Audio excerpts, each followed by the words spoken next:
Understanding meditation as a self-care tool. A lot has been talked about meditation. In this video, we are looking at it a little bit differently. We are going to take the example of an experiment and then study the impact of meditation on the mind. Hi, this is Nirmala Shekhar, and we are currently exploring our spiritual needs in a map of self-care.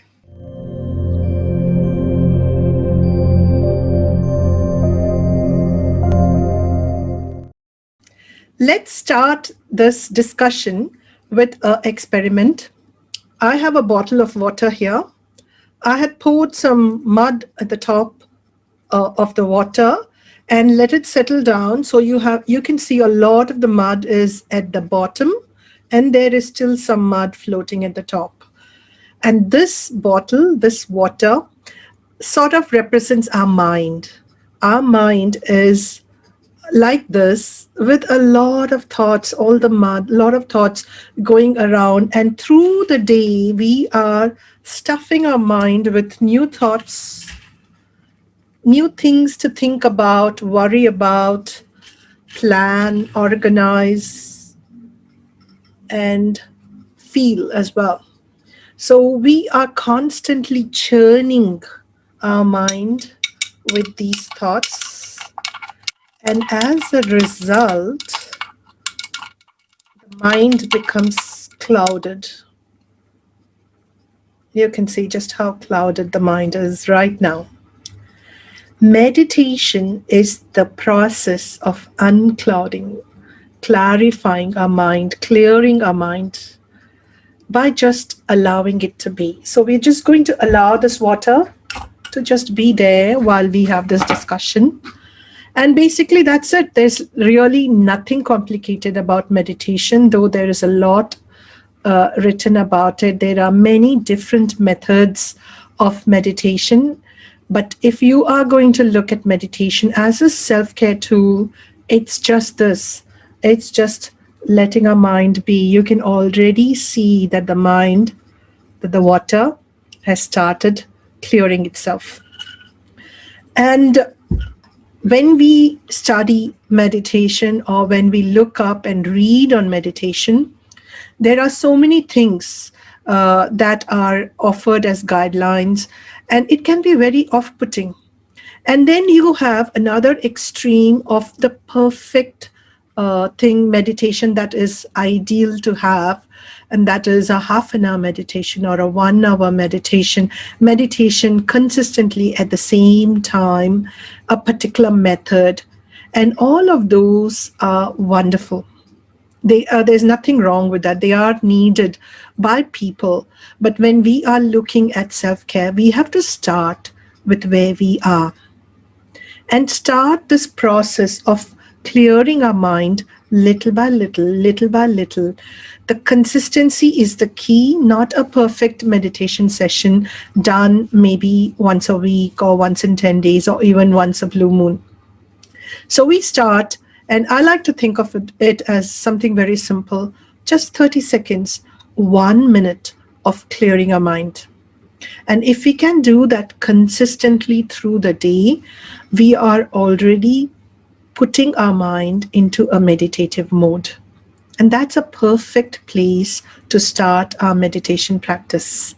We don't have to look at a perfect time or maybe early in the morning. And this is something that was bothering me for a long time, that ideal time when we have to do meditation. But we don't have to do that. We can start where we are with just 30 seconds, 1 minute of practice. And once we are able to consistently practice it for that 30 seconds or 1 minute, then we increase it to 1 minute or 1.5 minutes and move our way through the timing in this way. So what is meditation as a self-care tool? Let's take the example of pole vault. And this is something that's fascinated me for a long time. When you observe a pole vault athlete, what they do is they have a huge pole, which is much, much bigger than they are, and they run with it, and then they put it on the floor and jump up, use the support of the pole to lift themselves up. And once they are at the right height and it is time for them to jump over to the other side, they release the pole. That's why it's pole vault. And this has been fascinating me for a long time because of the lessons that we can learn from this. Firstly, yes, the athlete releases the pole, but before the athlete releases the athlete first masters the way of using the pole. And once the athlete has mastered the way of using the pole, is he or she still uses the pole until it is the right time, the right height. He or she cannot release it before the right time. At the right time, then the athlete releases the pole because it no longer is needed at that point in time. And in my humble understanding, meditation is like that. We need to first learn to master the mind. We cannot go beyond the mind, transcend the mind without understanding the mind, without mastering the mind. And for that, we use the mind itself to learn how to manage the mind. And once we are comfortable knowing and using the mind in the right way, then we can release the mind and go beyond the mind, just like the pole vault. And meditation takes us through every step of the way, in understanding the mind and then transcending the mind. So, this is a humble attempt at understanding the mind. I'm sharing my ideas here, and there is a lot written by very, very learned people, very wise people. This is a nutshell of my own understanding. So, let's start with understanding the mind. When we start with the mind, because it moves, ebbs and flows along with our thoughts, right? So, when we drop something as a thought, it stays there. And depending on the thought, this particular cap that I put is still floating on the surface. If I drop something that's really heavy, and this is not heavy, so it's still floating, but let's take a heavy stone here, which my mind may not be able to process right now, and that's going to go right at the bottom. And this is how we process maybe trauma or shock. Our mind feels, the conscious mind feels, this is too much for us to handle at this point in time. So it's going to just drop it right at the bottom of the mind, which is our unconscious mind. And there it is going to stay. And in this case, we can't see it. But in our mind, that thing that's been dropped right at the bottom of the unconscious mind, its influence will still be felt all the way here. But in this case, we won't see it.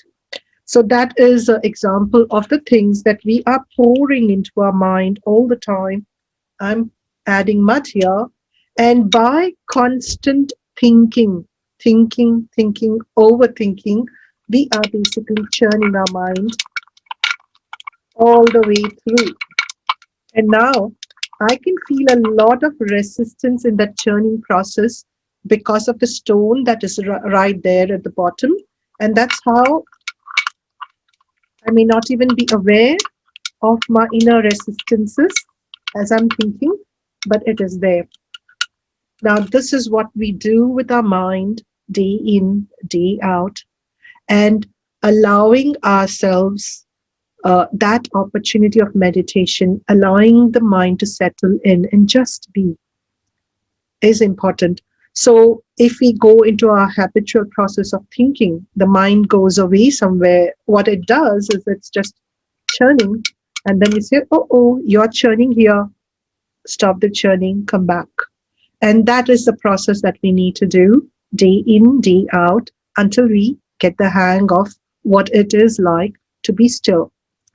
In this case, one of the things that really contributes to meditation, and I would say it is meditative, is us taking care as to what we put into the mind. Because if I am going to put mud into my mind every day, 24, 23 hours a day, or let's say waking hours, if I'm going to put mud into my mind for 16 hours and then I spend 1 hour meditating, it's a huge challenge for the mind to clear itself because of all the gunk that's been fed into the mind for the remaining waking time. So, if I am able to reduce the amount of muck and mud that I'm putting into my mind, then my meditative practice becomes easier.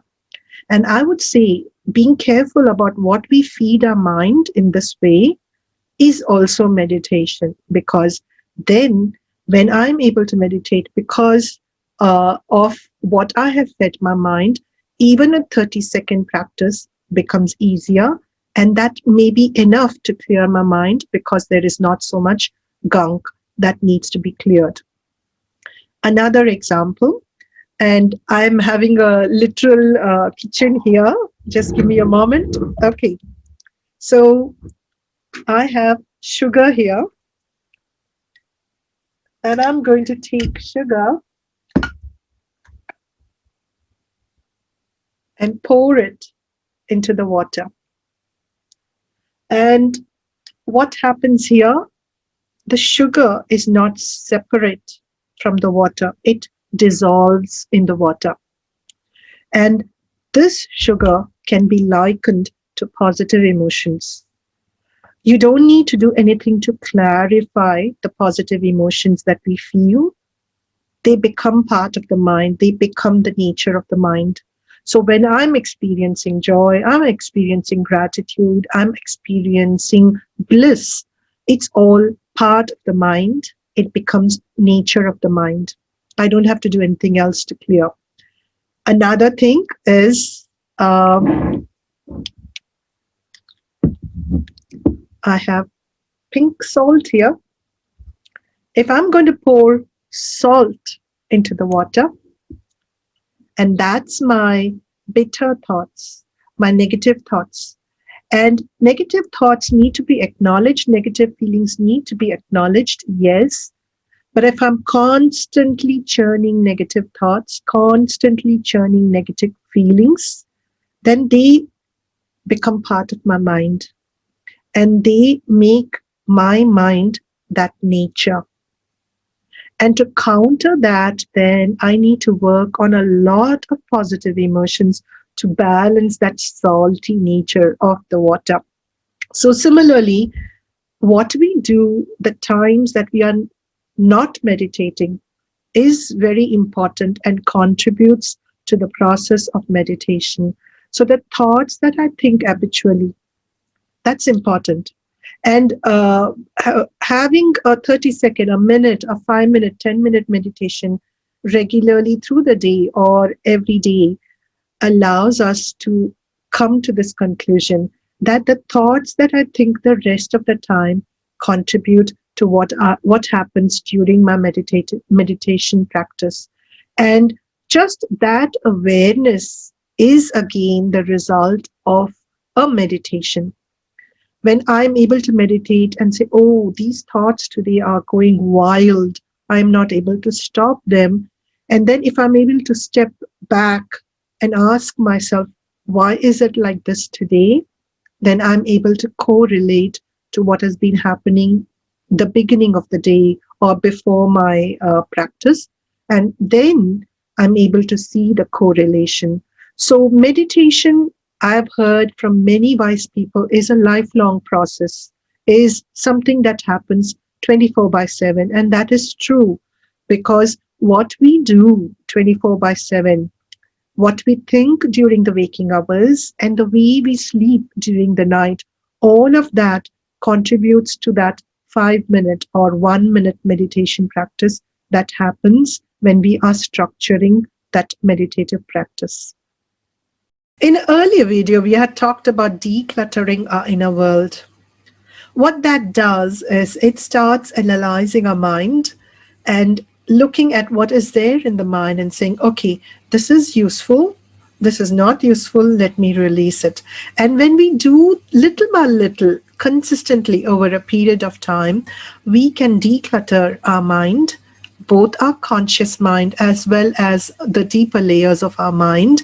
And consistently doing something like this over a period of time, then we get to experience something like this: a clear mind. A clear mind that allows us to get in touch with our inner wisdom, the jewels that are inside our mind, our inner bliss as well. And when we are able to experience that inner bliss, then when we come out of meditation, it stays with us for a longer period of time. I would like to highlight here that when we start using meditation as a self care practice, very often we are very hard on ourselves. We criticize ourselves and we set up unachievable standards of consistency.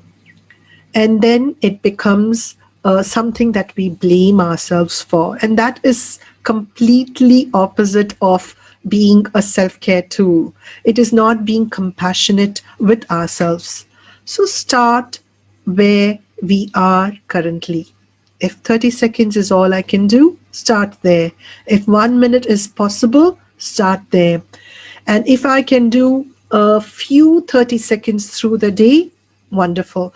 So we start where we are and start becoming aware of the benefits that we are getting with that short meditations, and allow ourselves to consistently practice those short meditations. And in due course of time, the time can be extended as and when we are ready for it.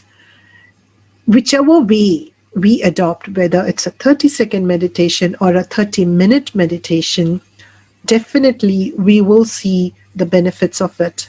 And do share your insights, your takeaways with this video. I would love to know more about that. Thank you for joining me. This is Nirmala Shekhar signing off. Bye bye. Namaste.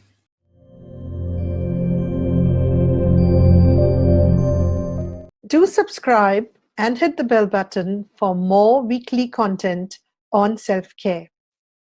And if you want even more actionable content on self care, do join me in the Facebook group for weekly lives, discussions, and more tips.